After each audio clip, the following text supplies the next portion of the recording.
មាសចុះខ្លាំងហាងឆេងបន្តធ្លាក់ថ្លៃជិត200លេខក្រោយលោកត្រាំនិយាយពាក្យប៉ុន្មានម៉ាត់នេះនៅថ្ងៃនេះតម្លៃហាងឆេងមាសចាប់ផ្ដើមធ្លាក់ថ្លៃខ្លាំង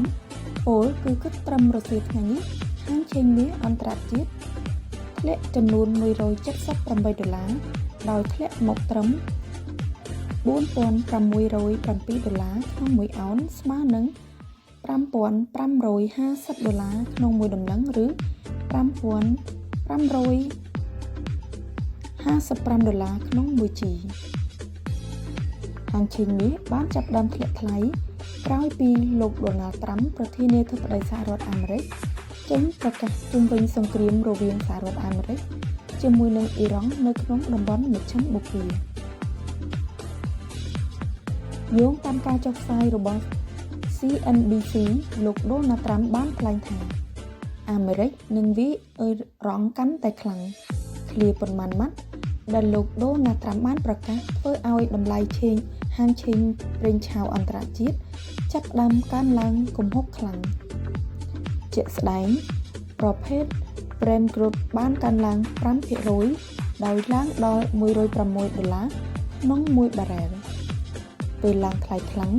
តែងតែដាក់សម្ពាធឲ្យហាងឆេងមាសធ្លាក់ថ្លៃខ្លាំងព្រោះក្រុមអ្នកវិនិយោគចាប់ផ្ដើមងាកទៅវិនិយោគ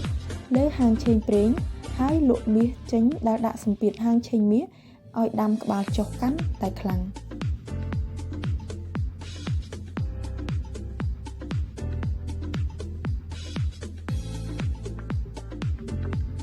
សូមបញ្ជាក់ផងដែរថាទោះជាពេលនេះទំនោរមាសបានធ្លាក់ចុះពិតមែនតែអ្នកជំនាញជាច្រើនបានព្យាករណ៍ថាមាសនៅតែមានឱកាសអាចឡើងថ្លៃក្នុងរយៈពេលវែងជាក់ស្ដែងអាល្លឺម៉ង់គឺធនាគារ Commerzbank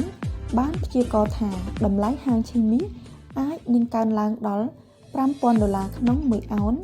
ស្មើនឹង$6,024ក្នុងមួយដំឡឹងឬ$602ក្នុងមួយជីនៅត្រឹមចុងឆ្នាំ2026នេះសូមអរគុណ